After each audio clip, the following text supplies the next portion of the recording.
Well, how are you today? We're thrilled to welcome you to Flame of Truth again today. Wherever you are, what time of the day or night that you're watching, because it goes on at different times every day of the week. I just welcome you. I wish we could sit at a table and go back and forth as we study the book of Revelation together. I started 3 weeks ago. We did Revelation 1, the star of the fourth quarter. The Revelation is a book focusing on Jesus Christ. Yes, there are beasts and dragons and numbers and symbols and things that are hard to understand. But all the way through, it's the song of the Moses, the Lamb. And they are the ones who worship Christ, who follow the Lamb wherever He goes. That's the final church. Over and over again, it's Jesus, Jesus, Jesus. So I hope that you'll enjoy this and feel good about it. The book of Revelation specifically says you're not supposed to be afraid. Have no fear, Revelation 1 says. So just enjoy this. Get a Bible out and let's do Revelation. Then we did the 7 churches, Revelation 2 and 3. And rather than focusing primarily on the traditional interpretation that the 7 churches cover eras of time from the Christian first century all the way to the final end, Laodicea being the last church, we accept that, but we wanted to say there are really 7 characteristics that God wants the final remnant, the final group of people that will give the message around the world and be the remnant that will walk onto the clouds and go with Jesus. They will be first love. They will be faithful. They will no compromise. They will take a stand. They will be fully alive. They will have open door, and they will be white hot for God. All 7. Why would you not want to have all 7? We want to be totality of the 7. And we said there's no more fun in life than to hang out with people who are all 7, who are first love. Just eyes shining and glowing with being with God in first love, white hot. Take a stand. People who are willing to stand for right, stand for social justice, fighting for change in the world. There's nothing more fun than to be with a group of people like that. I'll go anywhere, do anything with people who will be Revelation 2 and 3. Anyway, then we did the throne room of the universe, Revelation 4 and 5, as we added voice to the choir. The 5 songs, the different groups from the 4 living creatures to the 24 elders to the 28, now all the angels, and finally there will be a time when every being that has ever lived will gather around the throne of God and bow down and worship God. We believe that even the wicked and maybe even Satan finally will bow down. Every tongue will confess and every knee will bow and acknowledge that Christ is Lord. They will not be saved, but through clenched teeth, they will acknowledge that God is righteous. Everyone. Think what that day will mean to God. And now we look at the 7 seals. I'm sure we're not going to give the final word. There are scholars much more educated than me and given more time to it than me. But we have a few ideas today. I hope that you'll at least think about it today and read this chapter 6, 7, and part of 8 as we look at this. All right, well, we have to wrestle with a question about evil. The dominating question, I believe, in the 7 seals, and really maybe in the book of Revelation, is about why does God allow evil, and what is God ultimately going to do about it? We have this theme in Revelation 7, which is a passage we're looking about. The angels are holding back the winds of strife. And then we have the verse under the 5th seal. How long, God? How long are these martyrs going to wait for their freedom and for their loss to be somehow vindicated and compensated for? When are you going to step up, God? Everybody has asked this question for thousands of years. God, I am suffering. David said it in the Psalms. God, look, we're your special people. We bear your name. We have your city. We are your chosen people. And look at how we're small and suffering and struggling. Look at me, God. And yet the wicked are being blessed. Come on, God, step up and do what you're supposed to do. Job and all the others down through history. I fly in a few weeks to go over to Zimbabwe. Precious people, friends of mine, Salusa University in Zimbabwe, who have just suffered under difficult circumstances there. How long, God? I've done a little bit that I could to try to raise some money, get some money in for food and help with their farm and a few things. But what can you do? People, they're suffering. I cannot relieve it all. How long, God? My mother had to bury my father 6, 7 years ago. Truck came along and hit him. She does pretty good. She runs all around the country, around the world, goes to all my brother's churches. But there's a time you have to ask, how long, God? until my mother can see my dad again? How long until we can empty the hospitals? How long until we can get rid of cancer and all the other diseases? How long until we get rid of divorce and child abuse and sex abuse and all the other terrible things that are on in our world? Elie Wiesel asked the question in his novel called Night, which is so part of the story of when he was running at 14 years old through the snow, finally ended up in a prison camp with the Jews in the German concentration camp in World War II. You know the story where they lined up all the prisoners one morning. 3 had tried to escape, and so they were going to hang them, 2 men and a 14-year-old boy. And the 2 men died quickly because they were heavy and they drew the noose tight. But the young boy was not heavy enough to draw it tight for half an hour. And he hung there choking and screaming for half an hour. And the Germans forced all those Jewish prisoners to stand there in the snow and watch this young boy die. And someone croaked out, "Where is God with all of this? This should not be happening. We are God's chosen special people. We should be getting the blessings of God. We are to be the head and not the tail, the top and not the bottom. Where is it?" C.S. Lewis in his book, The Grief Observed, and in Shadowlands, the movie, wrestles with the suffering when his wife died. Where is God? He says this, "Meanwhile, where is God? When you are happy, you have no sense of needing Him, He will be welcomed with open arms. But go to Him when your need is desperate, when all other help is vain, and what do you find? A door slammed in your face, and a sound of bolting and double bolting on the inside. After that, silence. You may as well turn away. The longer you wait, the more emphatic the silence will become. There are no lights in the windows." C.S. Lewis gradually worked through it. Difficult. Read a story of Johnny Erickson Tada. You know, here she is in a wheelchair, paraplegic for the rest of her life, painting beautiful paintings with a brush from her teeth. Great, great Christian. One morning, someone was supposed to come get her, 8 o'clock. But somehow the alarm got set wrong, and it was set for 7 instead of 8. So for an hour, when she cannot move, that alarm clock is sitting there screaming, ringing in her ears. And then somehow the little dog came in. Somehow the door didn't work. They were supposed to keep the dog out. The dog came in and made a mess all over the room. And then finally, 8 o'clock, when her friend was supposed to come and care for her, friend didn't come. Forgot. Suffering. She tells about the time when she and her boyfriend went in a chapel and begged God to heal her. Not yet. How do we wrestle with evil and suffering? And could it be that this progression in Revelation, seals and trumpets and the plagues, 777, is wrestling with how God is going to resolve the issue of evil? In Revelation 7, we have this passage. The angels are holding back the winds of strife until the people are sealed. Don't seal them. Don't seal them yet until we have done this. Don't hurt them until we have sealed the believers.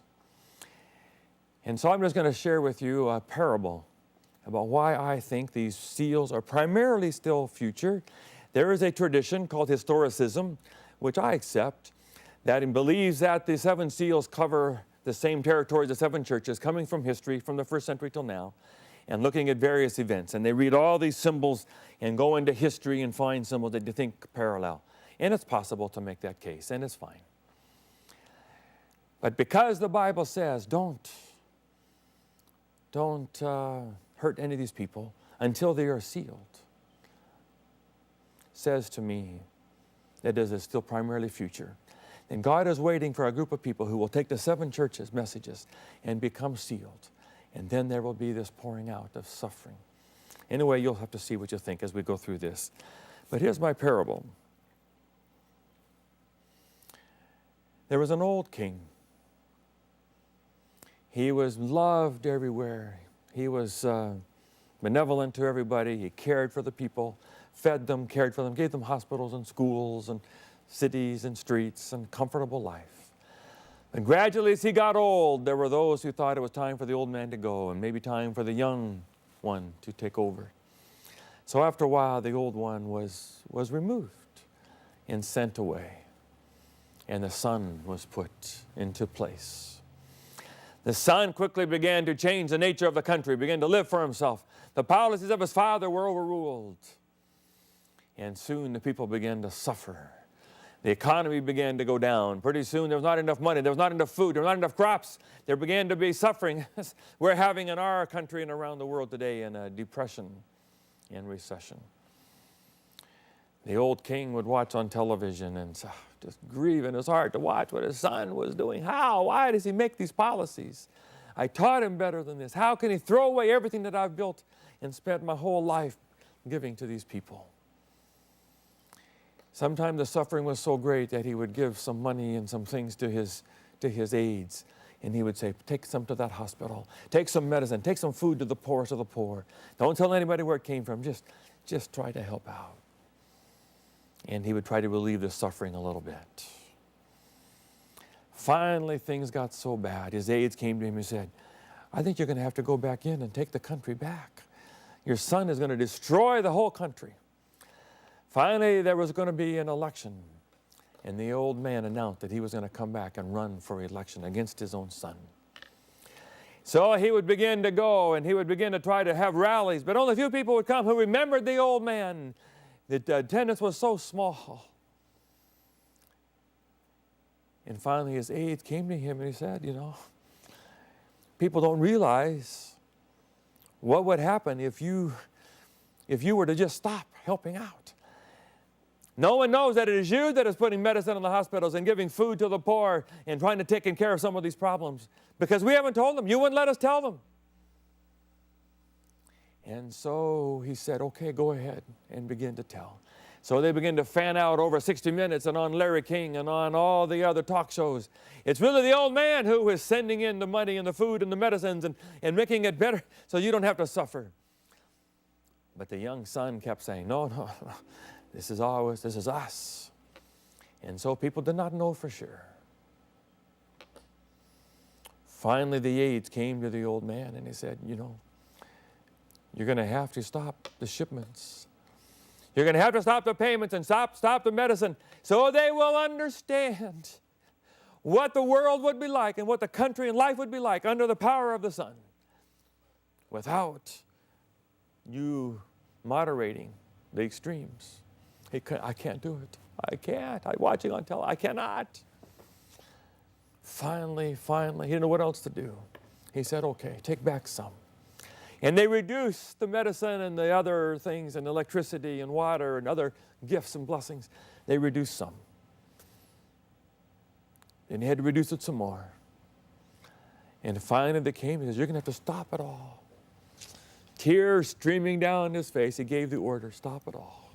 No medicine, no water, no money, nothing from him came at all.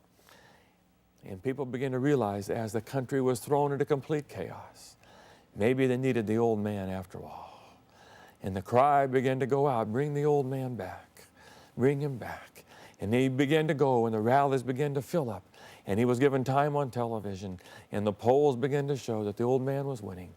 And finally, on the day of the election, the old man won. Is it something like that? Could it be that the book of Revelation is to draw back the curtain and have us understand? One of God's sons was created perfect and began to mount an insurrection, and it came out and took over this world. But because God continued to give his gifts and blessings, Matthew 5 says he causes the sun and the rain to shine on the just and the unjust. People don't really know what life would be like if Satan were to be in control without God minimizing and mitigating some of the circumstances. And so finally, God realizes he's going to have to draw back. First, he lets go some, which I believe are the seals. Then he has to let go a little more, and that, I believe, is the trumpets. And then there comes a time when God has to just say, okay, let me show you what it is like, what it would be like with evil unmixed with grace and mercy and blessings from God. And finally, there will be a day in the final, what we call the great controversy of the history of the universe, when the evil is demonstrated, what it will be without mercy. And God's truth about God will be shown to the world, unmixed. And we will have the great controversy as clear as it's ever been, good and evil. That's what Revelation, I think, is all about. I got this idea because of Revelation chapter 6 and 7 and 8, where it says that under the seals, 1/4 of the city is destroyed. Just 1/4, it says. In chapter 7 and 8, and then it expands to 1/3. In chapter 8, with verse 7, 1/3 of the earth was burned up. And then we go to chapter 16, under the 7 plagues, and it says, without mercy, without any moderation at all, it's just evil spread all over the world. Terrible 7 last plagues. No one wants to be under that. And so we go from the 1/4 in chapter 6, verse 8, to the 1/3, and then the fall, until everybody understands the truth about God and the truth about evil. That is my interpretation of how the seals fit into the flow of the book of Revelation. That these passages follow each other. Rather than only cycling over the same material, the 7 churches prepare the setting for people to be sealed. And the 7 seals are when God begins to let go. The angels have been holding back the winds of strife and say, this is what the world would be like, unmixed by grace. We have the 4 horsemen now of the apocalypse, famous 4 horsemen. And so let's go through these quickly in the time that we have left. And rather than doing the traditional interpretation, you can read that some other books. Read God Cares by Mervyn Maxwell. Read the one professor at the seminary that I went to, Andrews University, has written a big, thick book on Revelation. You can read them. Jean Pauline, many have written. Let's just go in another little way of looking at Revelation chapter 6. I watched as the Lamb opened the first of the 7 seals. Then I heard one of the 4 living creatures say in a voice like thunder, come. I looked, and there before me was a white horse. Its rider held a bow, and he was given a crown, and he rode out as a conqueror bent on conquest. Many people in my church tradition have interpreted this as Christ. We're comparing it to Revelation 19, that Christ comes on the white horse and dressed in white, and all the army, conquest, the armies of Christ, onward Christian soldiers, the great final conclusion of Christ. Or if they do the historical interpretation, this is the 1st century, where the church was pure and white and conquered the world for the gospel, for God. Another interpretation, no, keeps the 4 horsemen all evil. Because the second 3 are all evil, could it be that the 4th one, to be consistent with our principles of interpretation, would also be evil? And it stands for conquest in an evil sense, rather than a good sense. And so we move into the last days. Evil will just take over, and evil will conquer the world, unmixed by grace and mercy. And then we go to the 2nd seal.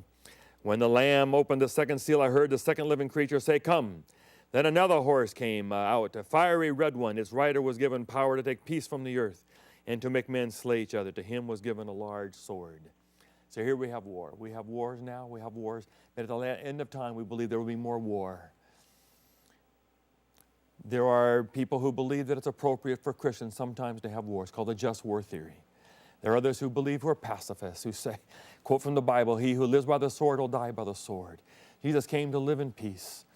Jesus says, as much as it has to do with you, the Bible says, live in peace. Peace. Peace and war. And at the end of time, there will be wars, rumors of wars, nations against nation. And we will have war all over the world, time of trouble. Number 3 is the black horse, verses 5 and 6. When the Lamb opened the 3rd seal, I heard the 3rd living creature say, come. I looked, and there before me was a black horse. Its rider was holding a pair of scales in his hand. Then I heard what sounded like a voice among the 4 living creatures saying, a quart of wheat for a day's wages, and 3 quarts of barley for a day's wages, and do not damage the oil and the wine. So here we have the blackness. And it seems to be describing an economic disaster where there is famine and there is economic disaster. Maybe we're going through that today. When money begins to lose its value, terrible inflation, and there was not enough food to eat, and people are losing their houses and becoming homeless, and there's just economic disaster all over the world. And so we just wonder if this is all included with this. And then we have the final pale horse, starting with verse 7. When the Lamb opened the 4th seal, I heard the voice of the 4th living creature say, come. And I looked, and there before me was a pale horse. Its rider was named Death, and Hades was following close behind him. They were given power over 1/4 of the earth to kill by sword, famine, and plague, and by the wild beasts of the earth. So death is always the final result. If you let Satan have full control, Satan says, I will give you life. You will not surely die in Genesis chapter 3. The Bible, God says, he will surely die. Remember the pig, the prodigal son who left the father's house, ended up with the pigs. The party will run out. It's party for a while. You will run out and you will die. Not because God kills, but because it's a natural result of leaving God. You will die. That's the result of Satan and sin and evil. 4 horsemen. And then we go to the 5th and 6th seals. The 5th seal is the one about the saints under the altar. When he opened the 5th seal, I saw under the altar the souls of those who had been slain because of the word of God and the testimony they had maintained. They called out in a loud voice, How long, sovereign Lord, holy and true, until you judge the inhabitants of the earth and avenge our blood? Then each of them was given a white robe, and they were told to wait a little longer, until the number of their fellow servants and brothers who were to be killed as they had been was completed. I can't explain all of the meanings of this. I don't understand it all. But I understand the pain of the people all throughout history who have cried out, said, when are you going to finally keep your promises that you will come? And there will be a time where there will be no more tears and no more death and no more sorrow. There will be a time when all the evil powers will finally be cast into the lake of fire. My particular picture of God is that God is not the one who is going to pour out his justice on the wicked, but that the consequences of justice are the God letting people go, Romans 1, to the natural results of evil. The man reaps what he sows, Galatians 6 says. And God finally honors people's free choice. If you want to leave the Father's house, go. But you will end up in the pigsty. You will end up in the 4 horsemen. But the promise of Revelation is that someday the evil will not just last forever. There is a limit. Yes, 1/4 of the world will be destroyed. Yes, 1/3 will be destroyed, but not all. That's the point of those metaphors. And there will be a remnant. And finally, God's saints will be redeemed. If you have been faithful to God, you will receive a crown of life, Revelation 2:10. You will be honored. You will be vindicated. And you will get back all that you've ever had taken away. Matthew 19:29 says, whatever you have given up for my sake, I will give it back to you 100 times and life to come. God will make it up to you. Whatever you've suffered, you will not suffer forever. There is a limit. There will be a limit. There will be judgment, and there will be justice. And then finally we have the 6th seal, which is these famous verses about the stars falling and all of that.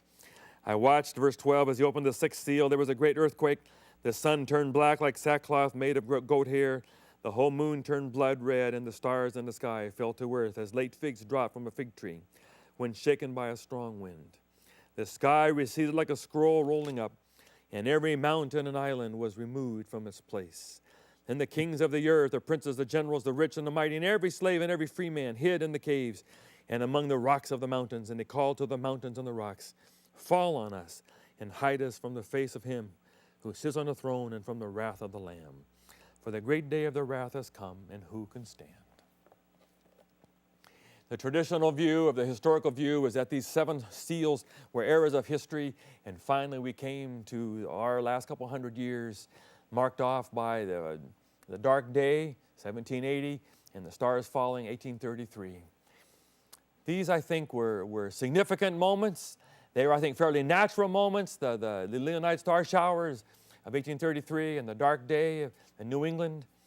Localized primarily in certain places where people were studying the Bible and the prophecies and where it would be meaningful to them, and realized we were moving into a last day stretch.